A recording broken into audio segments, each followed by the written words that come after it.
రక్షాబంధన్ సందర్భంగా సోమవారం హైదరాబాద్లోని జూబ్లీహిల్స్ లో గల ముఖ్యమంత్రి రేవంత్ రెడ్డి నివాసంలో సందడి నెలకొంది. కాంగ్రెస్ కు చెందిన మహిళా నేతలు ముఖ్యమంత్రికి రాఖీలు కట్టారు. మంత్రి సీతక్క సీఎం రేవంత్ కు ఆయన మనవడికి రాఖీ కట్టారు. వరంగల్ ఎంపీ కడియం కావ్య, ఎమ్మెల్యేలు పర్ణికారెడ్డి, రాగమయ్యి సీఎం కు రాఖీ కట్టారు.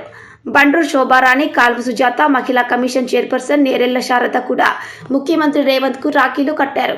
సోదరి సీతక్కతో నా అనుబంధం రాఖీ పౌర్ణమి నాటి వెన్నెలంతా చల్లనిది. ఈ పండగ వేళ రాఖీ కట్టిన సీతక్కతో పాటు రాష్ట్రంలోని ప్రతి ఆడబిడ్డ జీవితంలో పండు వెన్నెల లాంటి ఆనందాలు వెల్లివిరియాలని మనసారా కోరుకుంటున్నాను అని రేవంత్ రెడ్డి అన్నారు.